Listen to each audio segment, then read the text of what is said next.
चमकदार दुख।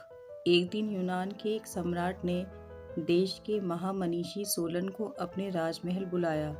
सम्राट ने सोलन से कुछ ज्ञान लेने सीखने के लिए उसे नहीं बुलाया था, सिर्फ अपने महल, साम्राज्य, अपनी धन संपदा को देखने के लिए बुलाया था।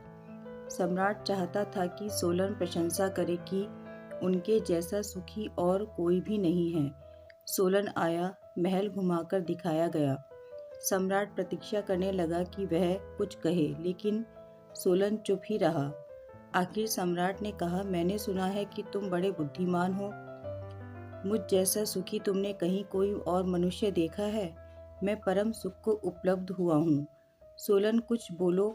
सोलन ने कहा, मैं चुप ही रहूं तो अच्छा है, क्योंकि क्षणभंगुर को मैं सुख नहीं कह सकता।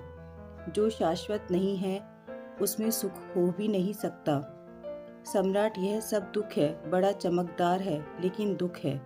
तुम इसे सुख समझे हो तो तुम मूढ़ हो। सम्राट को धक्का लगा। सोलन चुप ही रहता तो अच्छा था। सोलन को उसी वक्त गोली मार दी गई। सामने महल के एक खंबे से लटकाकर सम्राट ने कहा, अभी भी माफी मांग लो, कह दो कि सम्राट तुम सुखी हो। सोलन ने कहा, झूठ मैं ना कह सकूंगा। मृत्यु में कुछ हर्ज नहीं है, वह निश्चित है। सोलन को गोली मार दी गई। फिर 10 वर्षों बाद सम्राट पराजित हुआ। विजेता ने उसे अपने महल के सामने एक खंबे पर बांधा। जब वह खंबे पर लटका था और गोली मारे जाने को थी, तब उसे अचानक सोलन की याद आई।